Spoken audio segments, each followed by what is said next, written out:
No sé si te ha pasado alguna vez eso de sentir que el suelo literalmente se te mueve bajo los pies, pero no de una forma poética ni bonita, sino como si alguien hubiera metido la mano en tu vida y la hubiera girado sin avisar. Pues así empezó todo para mí aquella noche, yo de pie en mitad del pasillo, con la camiseta empapada de sudor frío, las manos temblándome como si hubiera corrido un maratón, y mi mujer, Laura, al otro lado de la puerta del baño, respirando tan fuerte que pensé que iba a derribarla. Y lo peor es que no sabía exactamente por qué estaba ocurriendo aquello, solo que lo que había visto, o lo que yo creía haber visto, no encajaba con ninguna versión de nuestra vida que yo conociera. Y aún así, ahí estaba yo, tragando saliva y pensando, ¿en qué momento se me escapó todo de las manos? La puerta se abrió de golpe. Ella salió con los ojos muy abiertos, la cara blanca, como si la hubiese asustado la misma cosa que me había asustado a mí, pero sin compartir mi desconcierto. Me dijo, ¿por qué has hecho eso? Y yo no tenía ni idea de qué responder, porque no sabía ni qué era eso. Lo único que recordaba era el sonido del cristal rompiéndose en la cocina y que ella había salido corriendo hacia el baño sin decir nada. Estábamos metidos en una escena absurda, de tensión pura, sin un solo dato claro, y aún así yo sentía que llevaba semanas a punto de estallar y que esa noche simplemente había sido el detonante final. Lo curioso es que ni siquiera estábamos discutiendo. No había gritos, no había reproches, no había nada de eso. Era como si los dos supiéramos que la pelea real no había empezado todavía, que esto era solo el prólogo de algo mucho más grande, algo que venía gestándose desde hacía tiempo sin que yo hubiera reunido el valor para afrontarlo. Y no te voy a mentir, me dio miedo. Miedo de ella, miedo de mí, miedo de lo que podía significar todo aquello. Pero más que nada, miedo de que aquello fuera solo el inicio de una verdad que yo llevaba evitando demasiado tiempo. Cuando digo que llevaba semanas sintiéndome raro, no exagero. Desde principios de mes algo me rondaba la cabeza, una sensación extraña que no sabía poner en palabras. No era celos, ni desconfianza, ni paranoia.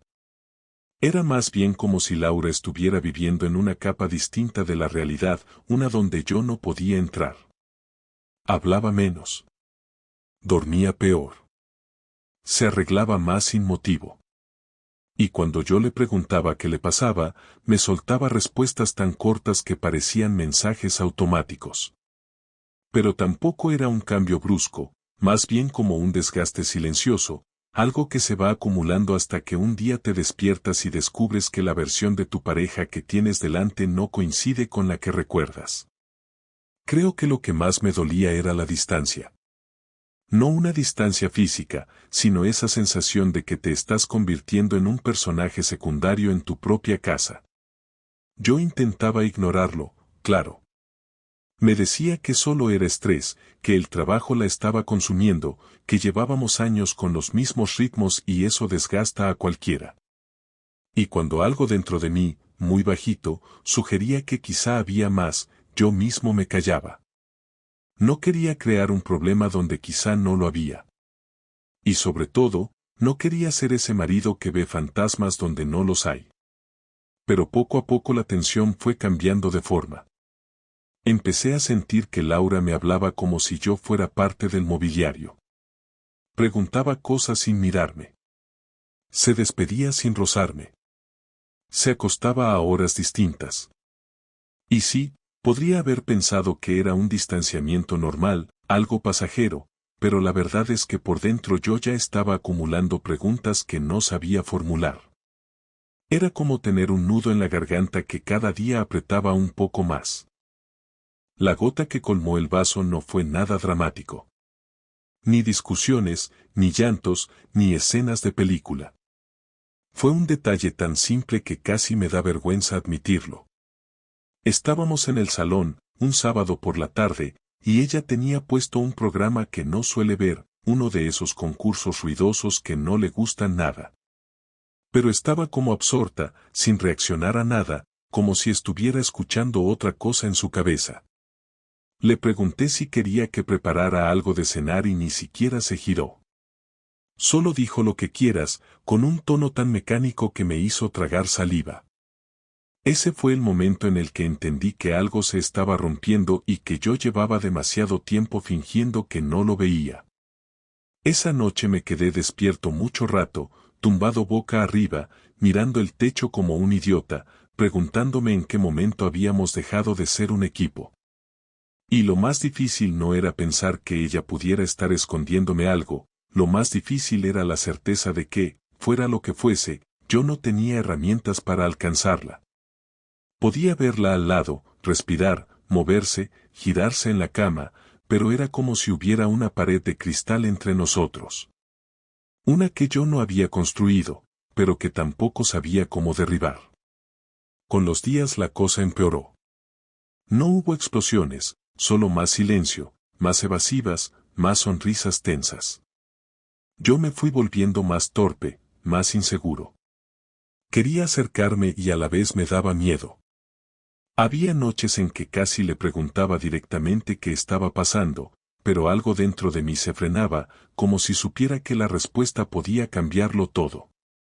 Y así llegamos a esa noche, la del pasillo, la del golpe de realidad. Yo había entrado en la cocina para coger un vaso de agua y se me cayó uno del estante por la torpeza de tener la cabeza en otra parte. Laura, que estaba a unos metros, reaccionó como si hubiera explotado una bomba. Salió disparada hacia el baño, cerró de un portazo y se quedó allí respirando como si hubiera corrido una maratón. Y yo me quedé donde estaba, mirando los trozos de cristal sin entender nada, pero sabiendo que aquello no era por el vaso. Ni por mí. Ni por un susto. Era otra cosa. Algo que llevaba semanas presionando desde dentro. Cuando por fin salió y me lanzó esa pregunta, ¿por qué has hecho eso?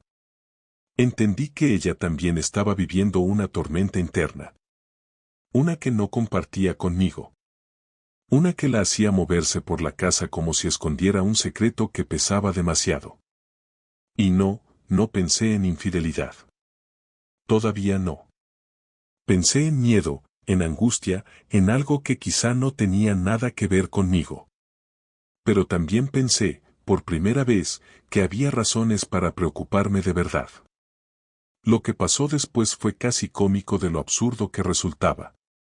Los dos en el pasillo, intentando hablar sin decir nada, intentando aparentar calma cuando era evidente que estábamos rotos por dentro. Ella insistía en que estaba cansada, que yo estaba exagerando, que todo estaba bien.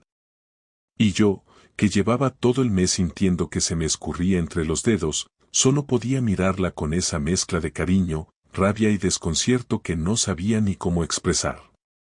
Esa noche no dormimos. Ella se dio la vuelta y fingió descansar. Yo me quedé despierto escuchando su respiración. Pensando en cómo llegamos a ese punto. Y aunque aún no sabía la verdad, en el fondo ya presentía que algo estaba a punto de quebrarse. Algo que llevaba gestándose en silencio mucho más tiempo del que yo quería admitir. Y si te soy sincero, creo que en ese momento, sin pruebas, sin pistas, sin sospechas concretas, yo ya sabía que el mes no iba a terminar bien.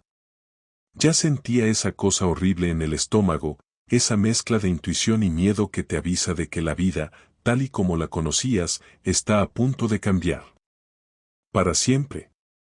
Cuando pienso en cómo descubrí todo, siempre vuelvo a esa mañana en la que me desperté con la sensación de que algo se había desplazado dentro de la casa, como si alguien hubiese movido un mueble mientras dormíamos. No era un ruido concreto, sino esa impresión rara de que el espacio no era exactamente el mismo. Laura ya no estaba en la cama, algo que en otras épocas no habría significado nada, pero ese día me levanté con un nudo en el estómago que me empujó a seguir su rastro por el pasillo. La encontré en la cocina, apoyada en la encimera, mirando hacia la ventana con una expresión que no supe interpretar. No era tristeza, ni enfado, ni cansancio. Era una mezcla que no había visto nunca en ella. Se sobresaltó cuando entré, como si no esperara verme despierto tan pronto, y el esfuerzo que hizo por parecer tranquila fue tan evidente que me quedé quieto un momento, observándola sin saber qué postura adoptar. Le dije buenos días y me respondió con un hola tan débil que casi no sonó. Y en lugar de acercarse, retrocedió un paso mínimo, casi imperceptible, pero suficiente para que yo sintiera que algo se estaba rompiendo más rápido de lo que imaginaba. Pasé el resto de la mañana intentando convencerme de que solo estaba nerviosa por alguna tontería del trabajo, pero cada detalle multiplicaba mis dudas. Cuando preparé café, noté que ella había lavado una taza que no era nuestra. Una taza blanca sin ningún dibujo, distinta de todas las que tenemos desde hace años. Al principio no le di importancia, pero cuando abrí el cajón para dejar la cuchara, me fijé en que había una servilleta doblada con el logo de un bar del centro, un sitio donde nosotros no solemos ir nunca. La servilleta tenía una marca húmeda, como si hubiese sujetado algo hace poco. No era prueba de nada, pero mi cabeza empezó a conectar cosas que no quería conectar. Laura apareció detrás de mí y al verme mirando la servilleta dijo demasiado rápido que se la habían dado al pagar el desayuno de ayer. Le pregunté en qué momento había ido al centro y contestó que antes de entrar a trabajar. Pero la respuesta salió tan forzada que no pude evitar quedarme en silencio, mirándola directamente. Ella apartó la vista y abrió la nevera como si necesitara esconder la cara. Ese gesto me golpeó más que cualquier palabra. Decidí salir a caminar para despejarme. Mientras subía la calle que lleva hacia la plaza del mercado, intentaba recordar en qué momento exacto había empezado a dudar de ella. No era una escena concreta, sino pequeñas cosas acumuladas, horarios raros, cambios de humor, silencios inesperados, mensajes que decía que eran del banco pero tardaba demasiado en leer. Aún así, no había nada evidente que apuntara a una traición. No había perfumes distintos, ni horarios imposibles, ni excusas absurdas. Todo lo suyo era tan normal por fuera que me hacía sentir culpable por sospechar. Pero la sensación estaba ahí, creciendo como algo que necesitaba una respuesta. Lo que de verdad lo cambió todo ocurrió esa misma tarde, cuando tuve que volver a casa antes de lo previsto porque me entró un dolor fuerte en el costado, una especie de punzada que me obligó a detenerme en mitad de la calle.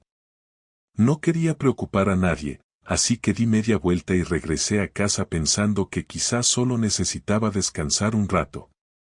Nunca imaginé que esa casualidad sería el inicio del descubrimiento. Al abrir la puerta, noté un murmullo en la parte de atrás, cerca de la terraza. No era un televisor, ni una radio. Eran voces. No supe distinguir lo que decían, pero la tonalidad era baja, casi cómplice. Llamé a Laura, pero no respondió. Avancé despacio por el pasillo, conteniendo la respiración sin saber por qué. Cuando llegué al marco de la puerta del salón, escuché con claridad una risa que no era de ella. Una risa masculina. Y justo después, la de Laura, más suave, más nerviosa de lo que jamás la había oído. Me quedé paralizado. No podía avanzar ni retroceder. Era como si mi cuerpo necesitara unos segundos para aceptar que aquello no era un malentendido. No sabía quién era el hombre, no sabía qué estaban haciendo exactamente, pero la intimidad que percibí en ese intercambio de risas me cayó encima como una losa. Intenté tragar saliva pero la garganta no me respondió. Entonces ocurrió algo que todavía hoy recuerdo con una mezcla de rabia y vergüenza, el hombre mencionó mi nombre. Lo dijo en un susurro, como si estuvieran hablando de mí desde hacía un buen rato. Y ella respondió algo que no entendí, pero el tono no dejaba margen para interpretaciones amables. Había familiaridad, había confianza, había cercanía. Era imposible negarlo. Di un paso hacia atrás sin querer hacer ruido, pero choqué con la puerta entreabierta del baño y se movió. El sonido fue mínimo, apenas un golpecito, pero suficiente para que el silencio se hiciera inmediato en el salón. Escuché cómo Laura decía espera en voz baja y cómo unos pasos se acercaban hacia donde yo estaba. No podía escapar. No podía esconderme. Cuando ella apareció en el pasillo y me vio, se llevó las manos al pecho como si no pudiera creerlo. Me dijo no es lo que piensas tan rápido, tan desesperada, que supe que lo que pensaba era exactamente lo que era. Le pregunté quién estaba en la casa, y ella dudó. Esa duda fue la confirmación definitiva. No necesitaba ver al hombre. No necesitaba pruebas físicas. Su silencio fue suficiente. En lugar de responder, corrió al salón y escuché un intercambio corto entre ellos. El hombre dijo me voy con una voz apagada, como si estuviera habituado a salir corriendo. Yo me quedé quieto, sin moverme. No quería ver su cara. No quería ver cómo pasaba por el pasillo. Lo único que escuché fue la puerta trasera abriéndose y cerrándose. Solo cuando supe que ya no estaba me atreví a avanzar. Laura estaba de pie junto al sofá, con las manos temblando. No sabía si acercarme o si marcharme. Ella evitaba mirarme directamente, como si hacerlo la obligara a aceptar algo que llevaba tiempo evitando. Dije desde cuándo, y ella cerró los ojos. No lloró. No pidió perdón. No inventó excusas. Solo dijo no quería que lo descubrieras así, una frase tan absurda que sentí un calor subir por mi pecho, una mezcla de rabia y tristeza que no pude controlar. Le pregunté si era alguien del trabajo. Me dijo que no.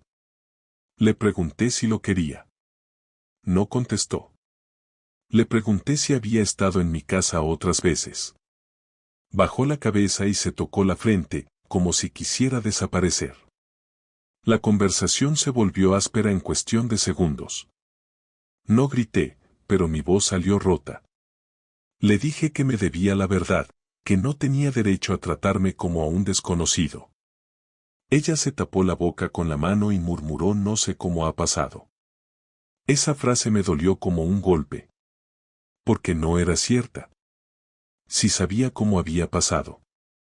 Nadie llega a ese punto sin saberlo. Nadie deja entrar a un hombre en casa sin haber cruzado antes muchas líneas en su cabeza. Cuando insistí en que respondiera, dijo que no quería hacerme daño y que todo se le había ido de las manos. Yo no podía creer lo que estaba escuchando.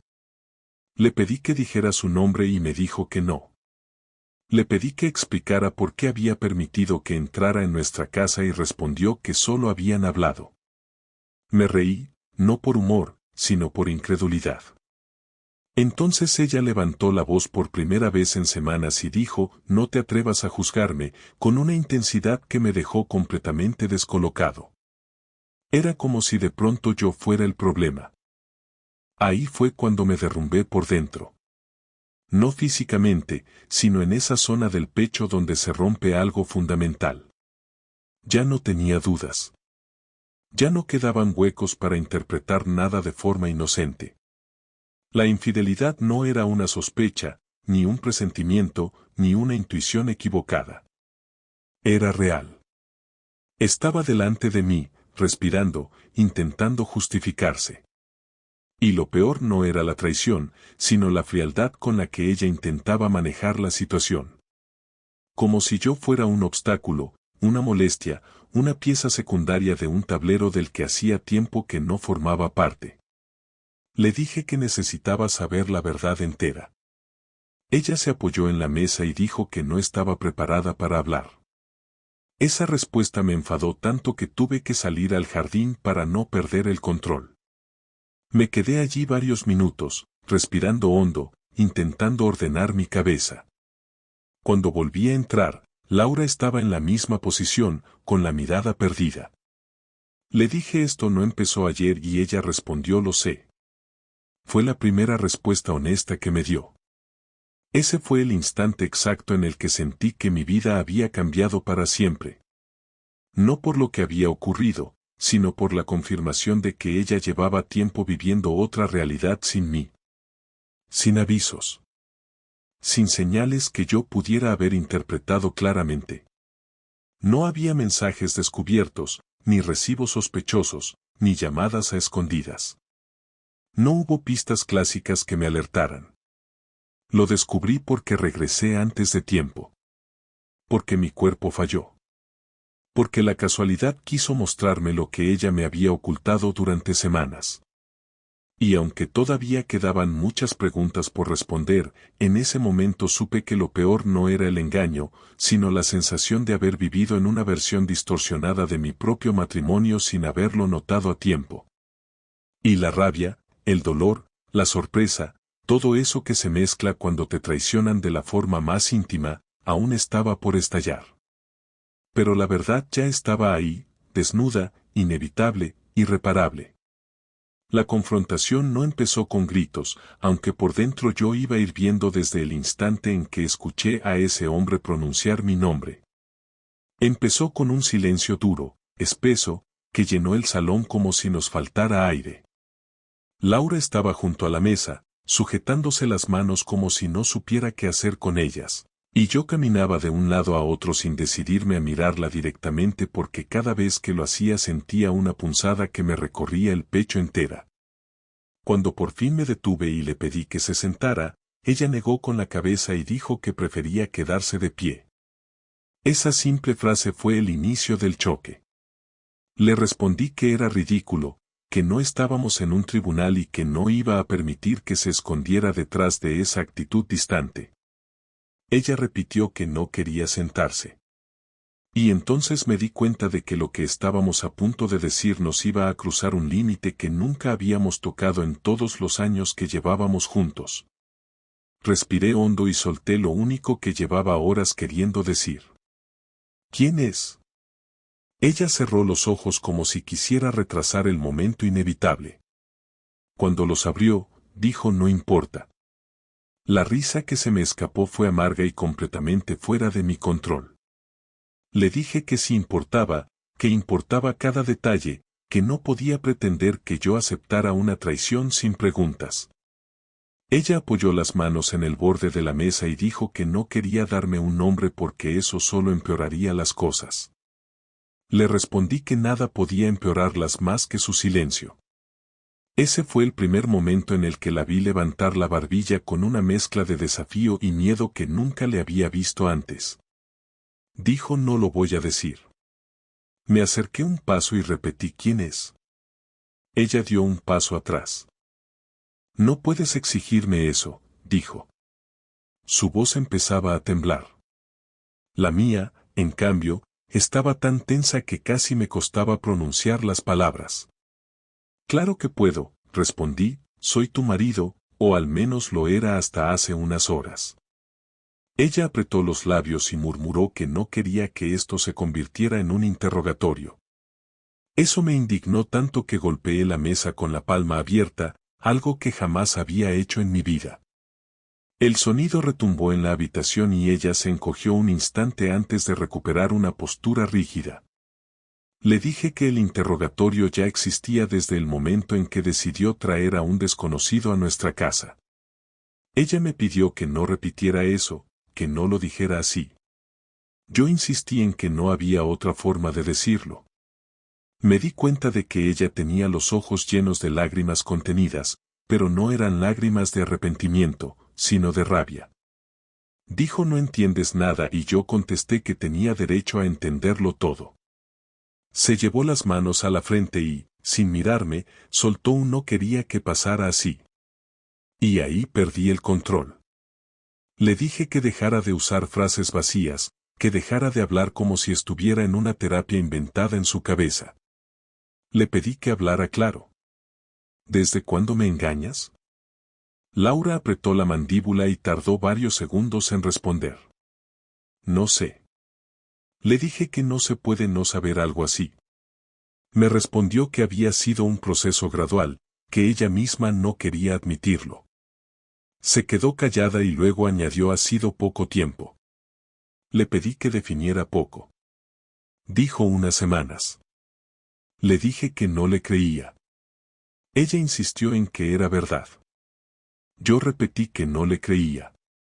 La tensión subió tan rápido que cualquier palabra parecía un empujón directo al abismo. Ella empezó a llorar, pero no con lágrimas que caen, sino con esa respiración entrecortada que a veces tiene la gente cuando se siente atrapada. Yo, en cambio, no podía llorar aunque me ardían los ojos. Le dije que pensara bien cada frase, que no intentara suavizar nada. Ella levantó la cabeza y dijo: no estoy enamorada de él. Lo dijo como si creyera que eso me consolaba. Me eché hacia atrás y le respondí que no necesitaba estar enamorada para destruir un matrimonio. Ella replicó que no quería destruir nada. Le pregunté cómo llamaba entonces a lo que había hecho. No respondió. Me acerqué más y le pedí que me mirara. Tardó un rato, pero cuando lo hizo vi algo que me dejó sin aire, una mezcla de culpa y una especie de resentimiento extraño que no esperaba encontrar. Como si en algún rincón de su mente estuviera enfadada conmigo por descubrirla. Le dije que tenía derecho a saber qué había pasado exactamente. Ella dijo: no pasó nada grave. La carcajada que me salió fue seca. Le pregunté si consideraba no grave traerlo a casa, reírse con él en mi salón, hablar de mí como si yo no existiera. Laura se cubrió la boca con la mano y dijo: no lo digas así, por favor. Le contesté que no tenía intención de adornarlo. Ella entonces cambió el tono. Ya no hablaba como alguien que intenta justificarse, sino como alguien que empieza a sentirse atacado en su orgullo. Dijo: no eres perfecto, como si eso tuviera algo que ver. Le dije que no desviara la conversación. Ella insistió: no eres perfecto, y llevamos meses desconectados, y tú también has cambiado. Le pedí que dijera en qué había cambiado yo y no supo responder. Repetí la pregunta. Ella, acorralada, dijo: estabas distante. Yo dije: estaba cansado, estaba preocupado, estaba intentando salvar lo que tú estabas destruyendo sin decírmelo. Ella bajó la mirada y dijo que no quería que esta conversación se volviera violenta. Le respondí que no había levantado la mano en mi vida y que incluso en ese momento, humillado y destrozado, seguía sin hacerlo. La violencia la has traído tú, dije. Esa frase la dejó clavada en el sitio. Empezó entonces una serie de confesiones entrecortadas, contradictorias, que me fueron rompiendo uno a uno los pocos restos de esperanza que me quedaban. Dijo que se sentía sola. Dijo que no sabía cómo pedirme atención. Dijo que el otro hombre la hacía sentirse vista. Dijo que no había planeado nada. Dijo que se había dejado llevar. Dijo que pensaba parar. Dijo que no quería perderme. Lo decía todo seguido, atropellado, sin coherencia. Yo la escuchaba pero no podía encajar las piezas porque cada frase anulaba la anterior. En un momento incluso aseguró que pensaba contármelo dentro de unos días. Le pregunté qué sentido tenía eso. Dijo que quería encontrar las palabras. Le dije que no había palabras para suavizar una mentira de ese tamaño. Cuando ya no pude seguir escuchando sin respuestas claras, le pedí de nuevo el nombre del hombre. Ella torció la cara como si le pidiera algo cruel. Dijo: no quiero meterlo en esto. Esa frase me hizo perder el último hilo de paciencia. Le dije que él ya estaba metido desde el momento en que se rió contigo en mi salón. Ella dijo que no quería que yo buscara problemas. Le respondí que no buscaba problemas, buscaba respeto. Entonces fue ella quien golpeó la mesa. Algo que no había hecho nunca. Y gritó: no quiero decirlo. Su grito resonó por toda la casa, y cuando terminó, los dos nos quedamos respirando como si hubiéramos corrido.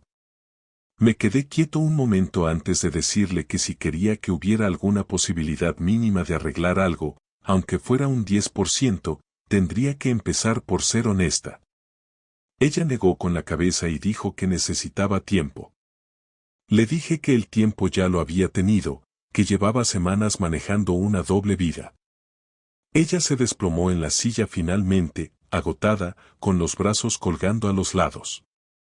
Yo me mantuve de pie. Dije, ¿te acostaste con él? Ella tardó tanto en responder que la respuesta ya estaba dada. Cuando por fin abrió la boca dijo, no quiero hablar de eso. Y en ese instante sentí un golpe seco por dentro, como si me quitaran algo a lo que llevaba aferrado toda la vida sin saberlo. No quise seguir presionando en esa dirección porque sabía que iba a quebrarme del todo. Así que me limité a decirle que necesitaba que se fuera de la casa durante un rato, o que al menos me dejara a mí salir sin que intentara detenerme. Ella dijo, no me dejes sola. Esa frase me dejó helado. Le dije, ya lo has estado sin mí desde hace tiempo. Ella bajó la cabeza y dijo, no es eso. Le pedí que no intentara manipularme. Ella dijo, no estoy manipulando a nadie. Le respondí que todo lo que había hecho hasta ese día era manipulación. El último intercambio de la noche fue el más duro. Ella me miró directamente y dijo, te sigo queriendo. Me quedé en silencio largo rato. No supe cómo responder sin mentirme a mí mismo. Cuando por fin hablé dije, tú quieres la versión de mí que no se entera de nada, no a mí. Laura se llevó las manos a la cara y empezó a llorar por primera vez de verdad. No un llanto contenido, sino uno profundo, desesperado. Y aún así, no pude acercarme. Salí de la habitación con el corazón en un estado que no había experimentado nunca. Y mientras caminaba hacia la puerta principal para tomar aire, supe que la siguiente parte de esta historia iba a ser la más difícil que había enfrentado en toda mi vida. La mañana siguiente amaneció con una claridad que no encajaba con nada de lo que había pasado la noche anterior. Yo seguía sin haber dormido, sentado en la mesa del comedor con la misma ropa, mirando un punto fijo como si esperara que el aire me diera una respuesta. Laura estaba en el dormitorio, encerrada desde hacía horas, moviéndose apenas, porque podía oír de vez en cuando el crujido leve del somier cuando cambiaba de postura. No quise hablarle. No quería mirarla. No quería existir en el mismo espacio que ella. Y, aún así, cada minuto que pasaba aumentaba una sensación que no había previsto, el impulso de no quedarme quieto, de no permitir que su traición quedara flotando en el aire como si yo fuera incapaz de reaccionar. No buscaba venganza inmediata por rabia infantil, lo que necesitaba era recuperar algo de control sobre una vida que ella había trastocado sin avisarme. Y cuando esa idea empezó a tomar forma, no hubo vuelta atrás. Lo primero que hice fue abrir mi portátil y revisar cada carpeta conjunta, cada documento, cada foto, cada contraseña que compartíamos. No quería destruir nada. No quería borrar recuerdos ni incendiar la memoria de nuestro matrimonio. Lo que quería era entender cómo situarme en una posición desde la que ella no pudiera seguir manejando la situación como si yo fuera un estorbo emocional. Mientras revisaba archivos, descubrí que Laura había cambiado hace semanas la contraseña de una carpeta en la que guardábamos documentos administrativos. No tenía nada que ver con el hombre con el que me engañaba, pero el gesto me confirmó algo que ya había sospechado, había empezado a organizar su vida sin incluirme. No de manera explosiva, sino silenciosa. Intenté desbloquear la carpeta varias veces sin éxito. La rabia no fue lo que me empujó a hacerlo, fue la certeza de que, si quería moverme con claridad, tenía que anticiparme. Bajé al trastero y empecé a hacer inventario mental de nuestras cosas, no para llevármelas, sino para saber qué pertenecía a quién. Había escuchado demasiadas historias de amigos que se quedaron paralizados ante una separación y terminaron perdiendo más de lo necesario porque actuaron tarde. No quería ser uno de esos. Me senté en el suelo con una libreta que no usaba desde hacía años y empecé a anotar muebles, electrodomésticos, libros, los gastos comunes, las cuentas. Escribirlo me dio una sensación extraña de energía, como si estuviera trazando un plan no para destruirla a ella, sino para no permitir que ella destruyera lo que quedaba de mí. Cuando subí de nuevo, Laura estaba en el pasillo. Tenía la cara hinchada de llorar, pero no intentó acercarse. Dijo, ¿podemos hablar? Me mantuve en silencio. Ella añadió: no puedo con esta distancia. Le respondí sin mirarla que la distancia no la había creado yo. Me pidió que por favor no hiciera nada precipitado. Le dije que ya lo había hecho ella al traer a ese hombre a nuestra casa.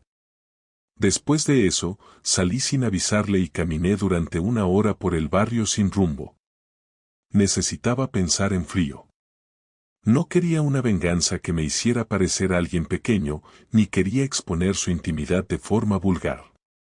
Lo que buscaba era devolverle, de manera precisa y contundente, el impacto que ella me había provocado a mí. No físicamente. No con insultos. Sino con un gesto calculado, uno que la obligara a enfrentarse a las consecuencias reales de lo que había hecho. Y mientras caminaba, lo supe con claridad, ella valoraba su imagen social por encima de cualquier otra cosa. No hablo de redes sociales ni postureo. Hablo de la forma en que se movía entre amigos, compañeros de trabajo, familiares. Siempre pulcra, siempre correcta, siempre midiendo cada comentario. Había construido una reputación de mujer estable, responsable, cuidadosa. Y yo sabía exactamente cómo hacerle sentir el mismo vértigo que ella me había hecho sentir a mí. Volví a casa y entré directo al dormitorio, donde ella estaba sentada al borde de la cama, con los ojos rojos y el cuerpo encogido. Le dije que necesitaba algunos datos de contactos comunes. Ella preguntó con cautela: ¿para qué? Contesté: para poner claridad en lo que has hecho. Su expresión cambió por completo. Se levantó, se acercó un paso y dijo: no, eso no. Yo no levanté la voz, pero mi firmeza fue suficiente para que dejara de avanzar. Le dije que no pensaba insultarla ni arruinarle la vida, pero que las personas importantes en nuestra esfera merecían saber por qué yo iba a distanciarme temporalmente. Ella dijo: no puedes hacer eso, por favor. Le respondí que ella sí había podido hacer muchas cosas sin preguntarme. Esa respuesta la dejó inmóvil. No lloró. No gritó. Solo se quedó rígida. Salí del cuarto, cerré la puerta y empecé a escribir un mensaje formal para su hermana, para 2 amigos cercanos y para su madre. No incluí detalles.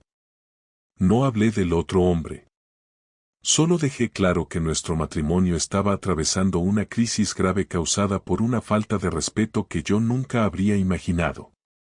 No insulté, no exageré, no me victimicé. Simplemente expuse la realidad de una forma sobria, directa. No quería provocar compasión. Quería provocar contraste. Quería que cuando Laura se encontrara con esas personas no pudiera sostener su versión reducida de los hechos sin temblar. Y cuando envié esos mensajes, Laura salió del dormitorio con un gesto entre desesperado y furioso. ¿Dijo qué has hecho? Le respondí: restablecer un equilibrio. Intentó arrebatarme el móvil de la mano. Yo lo retiré antes de que me tocara. Ella dijo: esto nos puede romper del todo. Le dije: esto no nos ha roto lo que tú empezaste. Empezó a caminar por el pasillo con torpeza, murmurando cosas que no llegué a entender. Golpeó la pared con la palma, no fuerte, sino con esa frustración que se acumula cuando alguien pierde control por primera vez. Yo me quedé mirando sin moverme, sin sentir diversión ni pena, solo un cansancio profundo que me hacía ver todo con distancia. Cuando se calmó, dijo: quiero arreglar esto, pero así no sé si podré. Le respondí que no había escrito nada que no fuera cierto y que si quería que esos mensajes no definieran su imagen, tenía 2 opciones: mentir o contar la verdad completa. Esa frase la dejó clavada al suelo. Después de eso, tomé otra decisión que sabía que la afectaría tanto como a mí. Cogí todas las fotos enmarcadas de nosotros 2 y las guardé en un cajón. No las rompí ni las tiré. Simplemente las retiré. No porque quisiera borrar nuestra historia, sino porque no quería seguir viendo una versión falsa de algo que ya no existía. Cuando ella vio el estante vacío, se tapó la boca con ambas manos. Dijo: esto es cruel. Le respondí que cruel había sido hacerme dudar de mí durante semanas. Ella dijo: te juro que no quería hacerte daño. Le contesté: pero lo hiciste igual. Ese intercambio la dejó sin aire. En la tarde, preparé una mochila con ropa para 2 o 3 días. No como amenaza, sino como acto real. Necesitaba espacio, y ella también. Cuando Laura vio la mochila, se acercó de inmediato. Dijo: si te vas, no sé cómo voy a aguantar esto. Le dije que quizá habría debido pensar en eso antes. Ella intentó agarrarme del brazo, pero se detuvo a medio gesto, como si recordara que ya no tenía derecho a tocarme. Dijo: ¿a dónde vas? Respondí: a casa de mi primo. Ella dijo: no quiero que le cuentes nada. Le contesté: no voy a hablar mal de ti, pero tampoco voy a mentir por ti. Mientras me ponía la chaqueta, ella se derrumbó en el suelo. No lloraba como un llanto normal, sino con esa respiración rota que surge cuando una persona comprende que ya no controla la situación. Yo no bajé a consolarla. Y no porque quisiera castigarla, sino porque sabía que si la tocaba iba a romperme yo también, y no quería tomar decisiones desde la compasión. Necesitaba claridad, fuerza, distancia. Dijo entre sollozos: por favor, no me dejes así. Le dije: así me dejaste tú durante semanas sin que yo lo supiera. Ella dijo: no compares. Yo respondí: ¿cómo no voy a comparar si fuiste tú quien abrió esa puerta? Salí de la casa sin mirar atrás. Cuando cerré la puerta, sentí un temblor en las manos que no pude controlar durante varios minutos. No era alivio. No era miedo. Era el impacto de haber tomado por primera vez en toda esta historia una decisión que no dependía de ella. Caminé hacia el coche con la cabeza llena de pensamientos contradictorios, pero una convicción clara: no iba a permitir que su traición se resolviera con silencio y lágrimas. Necesitaba que Laura experimentara, de forma directa y concreta, lo que significaba perder el control de una situación que había creído poder manejar a su antojo. Lo que hice durante esos días fuera de casa no fue hablar mal de ella ni planear un ataque. Fue reconstruir un espacio propio. Cambié mis contraseñas. Separé mis cuentas. Organicé documentos. Informé en el trabajo de que iba a tomar unos días personales. Y sobre todo, me dejé ver por un par de personas de confianza, sabiendo que las noticias circulan rápido sin necesidad de detalles. No busqué humillarla. Busqué que entendiera que las acciones tienen consecuencias que no puede borrar llorando en un pasillo. Cuando regresé 3 días después, Laura estaba sentada en el salón con la misma ropa del día en que me fui. Tenía los ojos hundidos y la espalda encorvada. Al verme entrar, se levantó de golpe. Dijo: me he dado cuenta de todo lo que he hecho. Le respondí: no lo suficiente, todavía falta la verdad completa. Ella asintió despacio, consciente de que la conversación que venía iba a ser la más difícil de todas. Y yo ya estaba preparado para escucharla, pero no para salvarla. Esa parte había terminado para siempre. Nunca imaginé que una conversación final con Laura pudiera sentirse tan parecida a atravesar un campo minado andando despacio, completamente consciente de que cada frase podía hacer estallar algo dentro de mí. Cuando regresé a casa después de esos 3 días fuera, entré sin prisa, sin hacer ruido, y encontré a Laura sentada en el sofá en la misma posición que la había dejado mentalmente la última vez que la vi, rígida, con los hombros caídos y las manos entrelazadas con una tensión tan evidente que parecía que se iba a desgarrar la piel. Me miró como si no estuviera segura de que fuera yo o una sombra. Dijo: teníamos que hablar, y su voz no era la misma. Yo asentí, dejé mi mochila en el suelo y me senté frente a ella, manteniendo una distancia que no permitiera confusiones ni sentimentalismos improvisados. Sabía exactamente lo que necesitaba escuchar, y por primera vez en muchos años me sentía preparado para afrontarlo sin derrumbarme. Laura se inclinó hacia adelante, respiró hondo y empezó a hablar sin que yo se lo pidiera. Dijo que había pasado esos 3 días pensando en cada palabra que había dicho, en cada gesto suyo, en cada silencio que había impuesto entre nosotros mucho antes de que yo sospechara algo. Dijo que no podía seguir huyendo porque había llegado el punto en que incluso esconder la verdad era más doloroso que admitirla. Y aún así, antes de empezar, dejó claro que no sabía por dónde atacar la montaña que se había creado entre nosotros. Me quedé en silencio, esperando. No la iba a ayudar. No la iba a rescatar de su propio peso. Era su turno de sostener algo que llevaba demasiado tiempo dejándome solo a mí. Después de un rato, empezó con una frase que no me sorprendió pero que aún así me tensó el pecho. No fue un error puntual, dijo. No puedo decirte que pasó una sola vez ni que fue algo impulsivo. Yo mantuve la mirada fija, sin moverme. Ella bajó los ojos, consciente de que esa confesión tenía el mismo efecto que arrancarme una venda que ya estaba pegada a la herida. Continuó diciendo que no había empezado buscando a nadie y que tampoco esperaba que alguien la buscara a ella, como si necesitara justificar que no fue ella quien dio el primer paso. No respondió a nada todavía concreto, y yo esperé. Lo hacía porque sabía que si hablaba demasiado pronto la conversación iba a desviarse hacia culpas o reproches. Y esta vez, por primera vez, no quería que nada desviara la verdad. Cuando por fin se atrevió a decir su nombre, lo soltó tan rápido que casi no lo entendí. No lo reconocí. No era un compañero de trabajo, ni un amigo en común, ni alguien de su entorno habitual. Era un hombre que había conocido en un curso de formación que hicieron en el centro cultural del barrio unas semanas antes.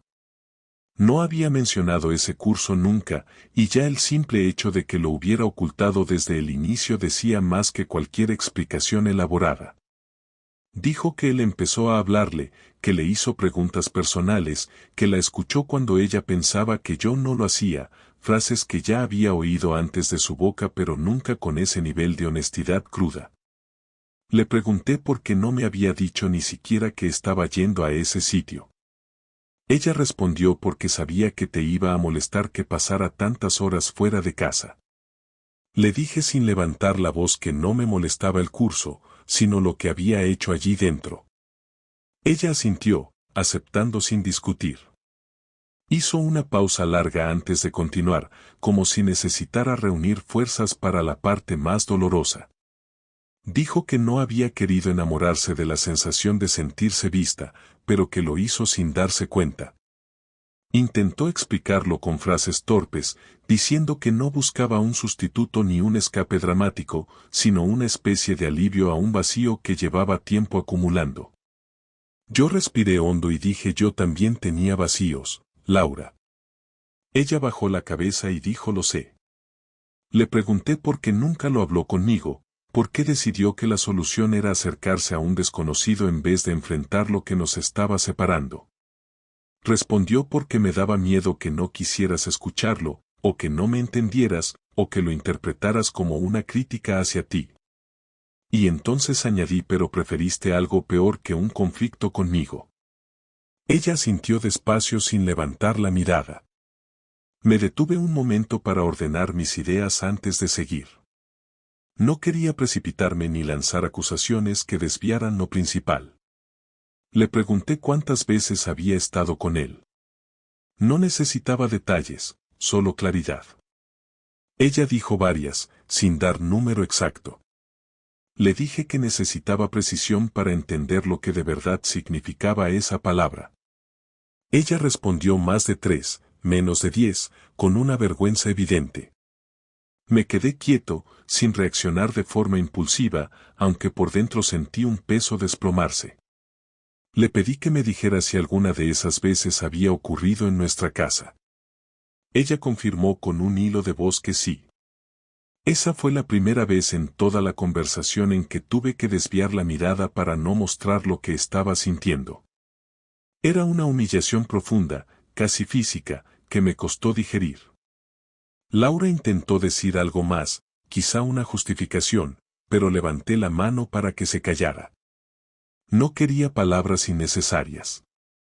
No quería suavizantes. Quería la verdad completa, sin adornos. Después le pregunté qué esperaba ahora. No con sarcasmo ni con desesperación, sino con una necesidad genuina de entender si quería salvar algo o si solo buscaba aliviar su culpa. Laura dijo que quería recomponerlo todo, que estaba dispuesta a hacer cualquier cosa, que aceptaría terapia, confesiones, límites, lo que fuera necesario. Yo no respondí enseguida. Quería saber si ella lo decía desde el miedo a perderme o desde un deseo real de reparar lo ocurrido. Le pregunté directamente si él seguía en su vida. Dijo que no. Le pedí que lo afirmara mirándome a los ojos. Lo hizo, aunque la inseguridad en su expresión no me daba una certeza absoluta. Le dije entonces que eso no cambiaba nada, que aunque él desapareciera por completo, el daño ya estaba hecho. Ella dijo: lo sé, pero no puedo dejar que esto nos destruya. Le respondí: esto ya nos destruyó. Durante varios minutos no dijimos nada. Se escuchaba únicamente la respiración agitada de ella y mi intento de mantener la compostura. Finalmente, Laura preguntó con una voz tan débil que apenas la reconocí: ¿vas a dejarme? Yo no contesté de inmediato porque necesitaba elaborar lo que esa pregunta implicaba. Ella estaba temblando y yo sabía que la respuesta que diera iba a marcar el resto de nuestra vida. Cuando hablé, lo hice despacio, sin dureza pero sin suavidad: no lo sé. Necesito más que una explicación para decidirlo. Necesito entender si tengo algo a lo que volver o si esto solo fue un aviso de que estábamos manteniendo un matrimonio muerto sin darnos cuenta. Ella se llevó las manos a la cara y dijo que lo que habíamos tenido no estaba muerto, que solo estaba herido, que ella podía recuperarlo. Yo respondí: tú no puedes recuperarlo sola. Después de eso, le dije lo que había descubierto en mí durante esos días fuera, que ya no me movía solo el dolor o la rabia, sino una confusión densa que no sabía resolver con abrazos ni con promesas. Le expliqué que parte de mí quería mandarlo todo al infierno y no volver a verla, pero que otra parte, inexplicablemente, todavía guardaba un afecto que no entendía, una costumbre, una historia, un vínculo que no se apagaba de golpe. Le dije que no estaba preparado para tomar una decisión final y que necesitaría tiempo, pero no tiempo para apagar la rabia, sino para reconstruirme. Ella dijo que estaba dispuesta a esperar lo que hiciera falta.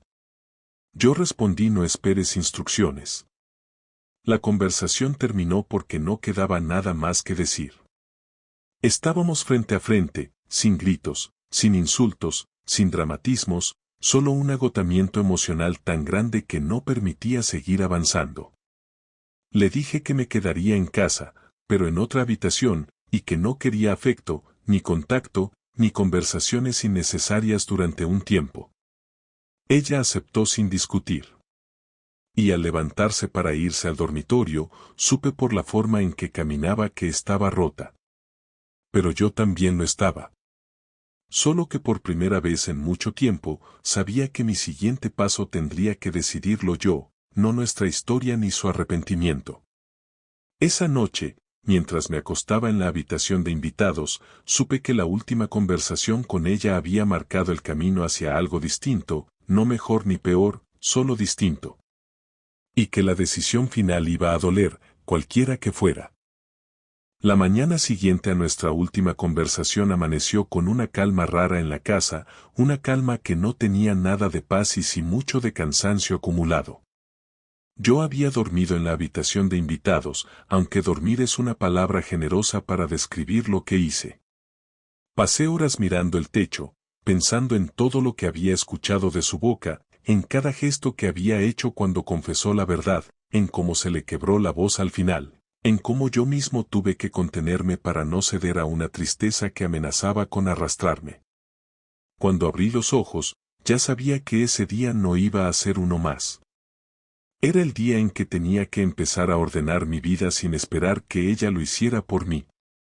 Me levanté, me vestí despacio, con esa sensación de que cada movimiento pesaba más de lo normal, y salí al pasillo sin saber si ella estaría despierta o no. La puerta de nuestro dormitorio estaba entreabierta, pero no quise mirar dentro. Había algo en mí que necesitaba posponer ese contacto, aunque fuera unos minutos más, para no empezar la jornada sintiendo otra vez esa mezcla insoportable de rabia, pena y desorientación. Me fui a la cocina y preparé café, pero al olerlo me dio un vuelco el estómago. Era extraño cómo cosas que habían sido rutinarias durante años ahora me provocaban rechazo. Me serví igualmente una taza y me senté en la mesa sin tocarla. Me quedé mirando mis manos, quietas sobre el mantel, intentando comprender cómo había cambiado mi vida en apenas un mes. Era increíble pensar en lo rápido que se había desmoronado todo. No había sido una caída lenta. Había sido un desplome. Como si una estructura que yo creía firme hubiera estado carcomida por dentro desde hacía tiempo. Y ese pensamiento me golpeó con una claridad que no había tenido antes. No era solo lo que Laura había hecho, sino lo que yo había dejado pasar, lo que no quise ver, lo que ignoré por comodidad o por miedo. No estaba disculpándola. Ni de lejos. Pero por primera vez aceptaba que mi dolor también tenía raíces en mis silencios. Estuve así un rato hasta que escuché pasos suaves acercándose. Era ella. No entró de golpe. No habló sin pensar. Se quedó apoyada en el marco de la puerta, con los brazos cruzados como si tuviera frío. Dijo: no dormí casi nada, y yo respondí con un yo tampoco sin apartar la vista de la mesa. Me preguntó si podía sentarse. Asentí sin mirarla. Cuando se sentó frente a mí, dejó un sobre encima de la mesa. Lo empujó hacia mí muy despacio, como si temiera que yo reaccionara mal. Le pregunté qué era y respondió que había escrito una carta, que necesitaba poner orden en su cabeza antes de seguir hablándome, que había cosas que prefería decir así porque le daba miedo no ser capaz de explicarlas sin romperse. No toqué el sobre. Ella dijo: léela cuando estés preparado. No dije nada. Laura empezó entonces a hablar de una forma distinta, sin dramatismos ni excusas. Dijo que había pasado muchos días preguntándose en qué momento comenzó a alejarse de mí y que había descubierto, con tristeza, que no podía marcar un día exacto. Dijo que había ido perdiéndose sin darse cuenta, que dejó de pedirme cosas por miedo a que yo estuviera cansado, que dejó de contarme problemas porque no quería cargarme, que empezó a actuar como si todo estuviera bien aunque por dentro se sintiera desconectada. Yo escuché sin interrumpir, no porque estuviera dispuesto a justificarla, sino porque necesitaba comprender cómo se había gestado ese abismo. Laura continuó explicando que cuando conoció al otro hombre no lo vio venir, que no buscaba sustituirme, que simplemente encontró un espacio donde podía hablar sin filtro, donde no tenía que demostrar nada.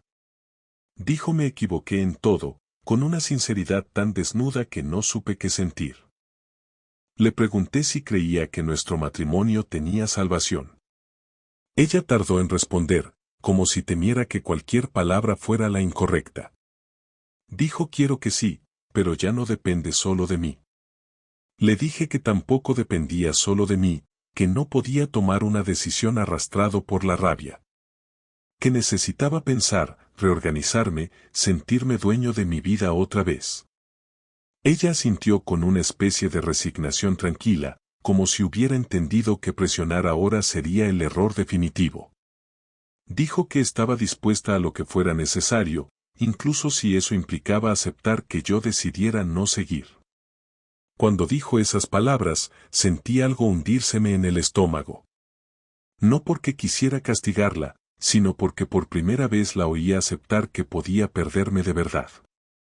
Le dije que necesitaba un tiempo sin convivencia. No un par de días, sino semanas. Laura palideció, pero no discutió. Me preguntó dónde pensaba ir.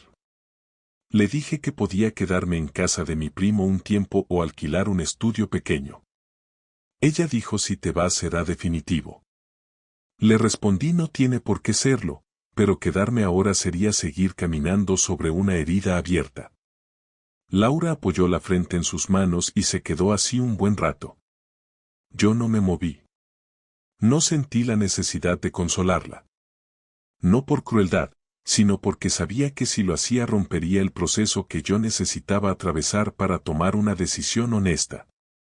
Cuando levantó la cabeza, me pidió algo que no esperaba: solo dime qué necesitas de mí en este tiempo. Me sorprendió lo directo de la pregunta. Le dije que necesitaba silencio, espacio y verdad. Que no quería escenas, ni mensajes impulsivos, ni intentos desesperados de arreglar algo por la fuerza. Que si íbamos a salvar lo que quedaba, tenía que ser desde un lugar nuevo, no desde la culpa. Ella dijo: lo intentaré, y por primera vez desde el descubrimiento, le creí.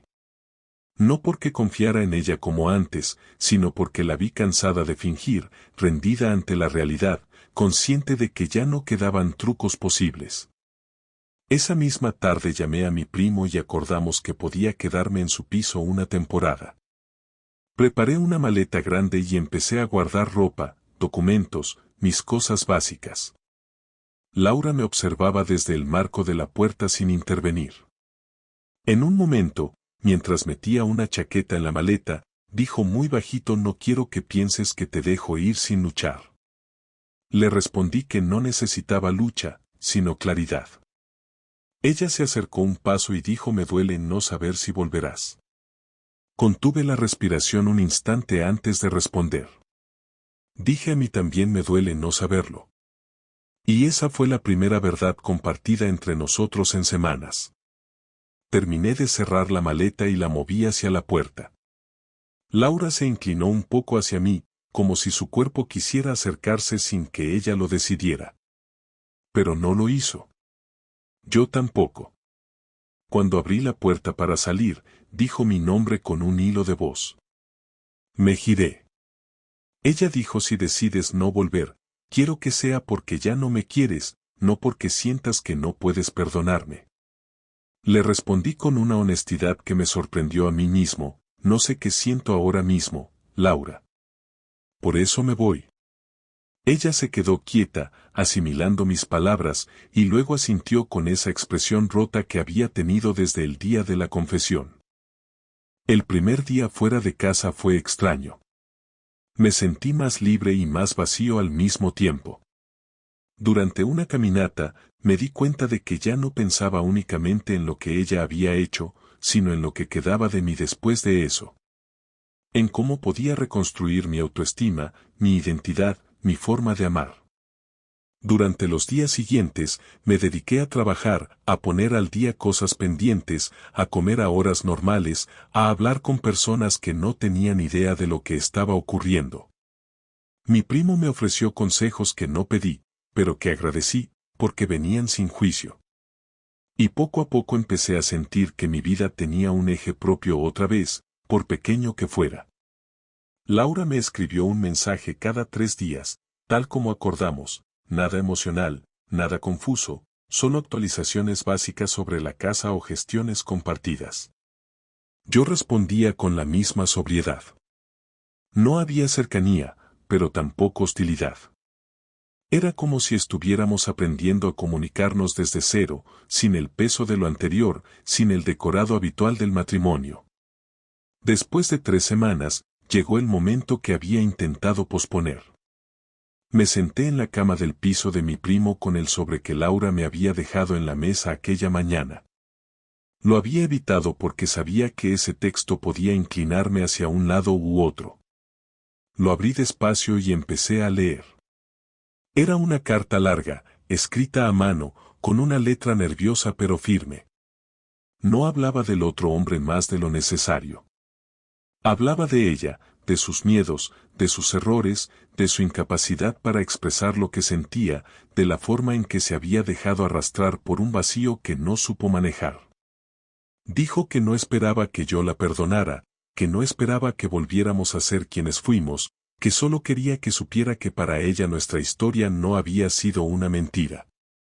Me sorprendió descubrir que la carta no buscaba excusas ni manipulación. Era la descripción honesta de una persona que había perdido el camino. Y mientras la leía, sentí algo que no esperaba sentir: compasión. No indulgencia, no reconciliación, no amor romántico. Compasión. La comprensión de que dos personas pueden romperse a la vez desde lugares distintos. Cerré el sobre, lo apoyé en la mesita y me quedé en silencio largo rato. Supe entonces, con una claridad que no había tenido antes, que no quería volver a vivir con ella. No porque la odiara, ni porque quisiera castigarla, sino porque algo fundamental en mí había cambiado. El amor que tenía por ella ya no era el mismo. Seguía existiendo, pero transformado en algo que no podía sostener un matrimonio. Decidí que lo más honesto para ambos era separarnos, no con violencia ni con desprecio, sino con una serenidad dura, adulta, que nos permitiera seguir adelante sin arrastrar cadenas. Esa misma noche la llamé. Cuando escuchó mi voz, supo la respuesta antes de que yo la dijera. Le expliqué todo sin rodeos, que la quería, pero no como antes, que no podía construir un futuro sobre las ruinas de una confianza que ya no existía, que prefería que cada uno siguiera su camino con dignidad. Ella lloró, pero no protestó. Dijo: entiendo. Yo también lloré, aunque intenté que no se notara. Y al colgar, sentí un dolor profundo, pero también una calma nueva, como si por fin hubiera tomado la decisión correcta. Desde entonces, mi vida ha cambiado, no para mal ni para bien, sino hacia un lugar que voy descubriendo cada día. He recuperado rutinas que había olvidado, he aprendido a estar solo sin sentirme vacío, he salido a caminar sin mirar el móvil cada 2 minutos. Y aunque a veces el recuerdo de Laura aparece en momentos inesperados, ya no me rompe. Solo me acompaña como algo que formó parte de mí en un tiempo distinto.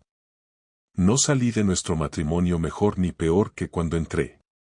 Salí distinto.